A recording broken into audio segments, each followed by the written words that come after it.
देखेंगे polarity of bonds. हमने अभी तक बॉन्ड के बारे में पढ़ा था, जो कोवलेंट बॉन्ड होते हैं, कोऑर्डिनेशन बॉन्ड होते हैं, आयोनिक बॉन्ड होते हैं, जो कि स्ट्रॉन्ग बॉन्ड होते हैं। मतलब कोई ना कोई मॉलिक्यूल या एटम किसी के साथ सेम एटम के साथ या फिर डिफरेंट एटम के साथ अपना बॉन्ड बना रहा है, तो वो किस तरह का बॉन्ड बना रहा है, आयोनिक, कोवलेंट, आयोनिक। पर एक्चुअल में हमें पोलैरिटी ऑफ बॉन्ड्स में ये पता चलता है कि रियलिटी में नो बॉन्ड और ए compound is either completely covalent और आयोनिक, या वो पूरा कंप्लीटली ना ही कोवलेंट होगा ना ही आयोनिक होगा। और वो कैसे होगा, जैसे कोवलेंट बॉन्ड में फॉर्म बिटवीन सेम एटम, जैसे यदि हम सेम एटम लेते हैं तो इसका जो इलेक्ट्रॉन होगा, इलेक्ट्रॉन डेंसिटी होगी, वो बीच में कहीं होगी, क्योंकि ये दोनों सेम है, दोनों बराबर से स्ट्रॉन्ग है। इलेक्ट्रॉन डेंसिटी होगी वो सिमेट्रिकल होगी, पाई जाती है।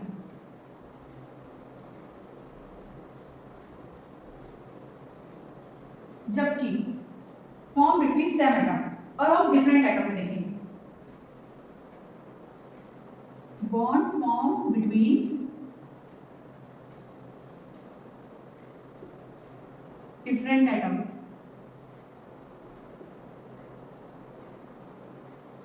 जैसे HF, इसकी जो होगी इलेक्ट्रॉन डेंसिटी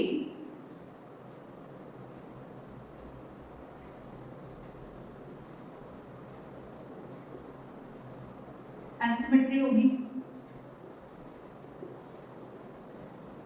अब ये कैसे हो रहा है, जैसे हम इसमें लेते हैं HH मॉलिक्यूल, अब इसका जो इलेक्ट्रॉन होगा वो बराबर होगा, इसको भी H को भी अपनी तरफ बराबरी से खींच रहा होगा, ये H भी अपने आप को बराबरी से खींच रहा होगा, तो इलेक्ट्रॉन डेंसिटी कैसी होगी, सिमेट्रिकल होगी। जबकि इसमें अनसिमेट्रिकल होगी। वो कैसे होगा, क्योंकि जो फ्लोरीन है वो ज्यादा इलेक्ट्रोनेगेटिव होता है मुकाबले H के, तो H के ऊपर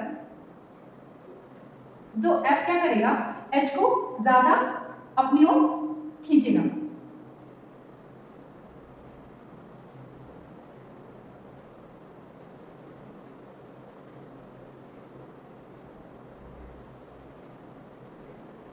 इस तरीके से वो कहेंगे सेम एटम में जो होंगे मॉलिक्यूल्स उनको हम कहेंगे नॉन पोलर, और जबकि जिसकी इलेक्ट्रोनेगेटिविटी एटम में, जिसकी मॉलिक्यूल या कंपाउंड में जिसकी इलेक्ट्रोनेगेटिविटी ज्यादा होती है, उसको हम कहेंगे नॉन पोलर, सॉरी पोलर, और इसको कहेंगे नॉन पोलर। नॉन पोलर इसको हम इसलिए कह रहे हैं क्योंकि ये जो एटम है वो अपने आप को दोनों एक दूसरे को बराबरी से खींच रहे हैं, तो इनकी जो पोलैरिटी होती है वो कैंसिल हो जाती है, कैंसिल आउट हो जाती है। जबकि इधर जो फ्लोरीन होता है ज्यादा इलेक्ट्रोनेगेटिव होता है और हाइड्रोजन को अपनी ओर करता है। तो इसके एग्जांपल देखेंगे हम HCl, HF, HBr,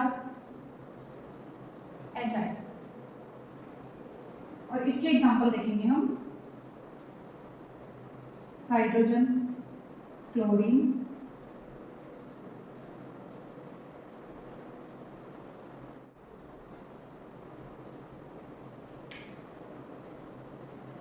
greater the electronegative difference between two atoms, more is the polarity and more is the ionic character in covalent bond.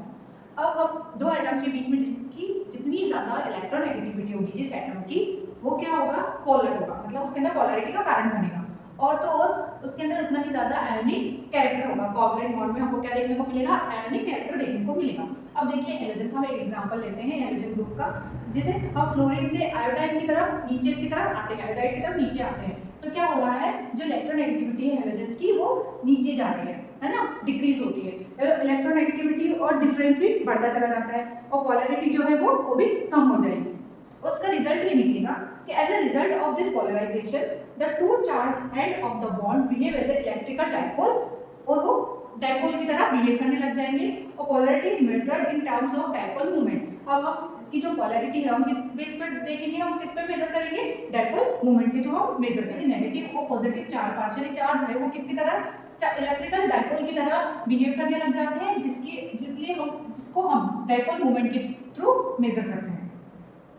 देखिए अब पोलैरिटी हम किसके थ्रू निकालेंगे, डाइपोल मोमेंट के through. It is defined as product of magnitude of charge जो charge आ रहा है इसकी वजह से जो डिस्टेंस और इनके बीच का डिस्टेंस हम क्या बताएंगे, डायपोल मोमेंट, और इसको हम किससे शो करेंगे, म्यू से। डायपोल मोमेंट को हम किससे करेंगे, म्यू से, जो कि होगा Q into T, distance separating distance होगा चार्ज के बीच का, पॉजिटिव नेगेटिव चार्ज के बीच का, और Q क्या होगा, चार्ज होगा, ये डिस्टेंस को शो करेगा और ये चार्ज का जो मल्टीप्लीकेशन होगा वो होगा हमारा डायपोल मोमेंट। अब इसकी जो यूनिट होती है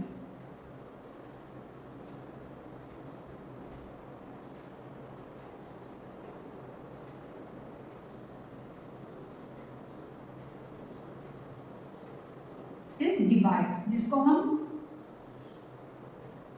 d से शो करेंगे, और d इज इक्वल्स टू होता है 1 into 10 to the power minus coulomb metre, where c is coulomb and m is for metre.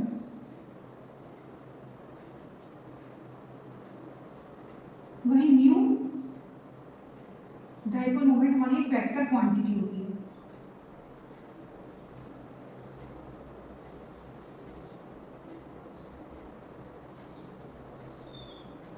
उसमें होमोन्यूक्लियर मॉलिक्यूल्स पाए जाते हैं, जो कि होमो मींस सेम, है ना।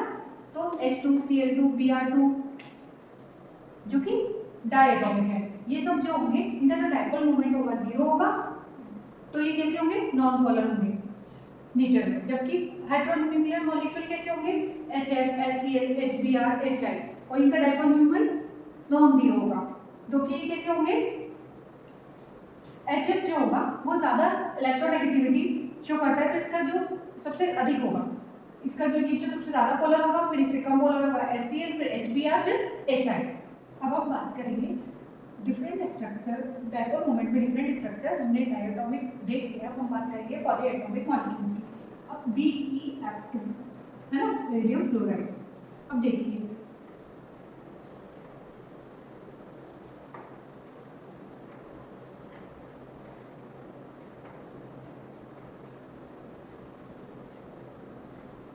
अब ये फ्लोरीन जो कि ज़्यादा इलेक्ट्रोनेगेटिव होता है, फ्लोरीन ऑक्सीजन नाइट्रोजन और क्लोरीन की इक्वल होती है इनकी, ये हमको याद रखना है।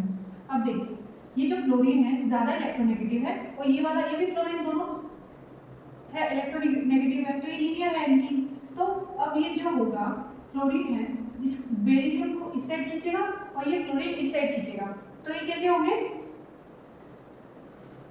इनकी जो दी वो जी डायपोल मोमेंट क्या होगा, 0 होगा, तो ये क्या हो जाएंगे, नॉन पोलर।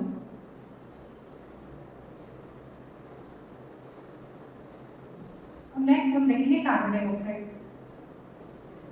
कार्बन जो होता है ऑक्सीजन डबल बॉन्डेड होता है, और इसकी जो एरो होंगे वो ऐसे लगेंगे, बॉन्डेड होगा, और जो ये डायपोल मोमेंट होगा ये भी 0 होगा, तो ये भी क्या हो जाएगा, नॉन पोलर।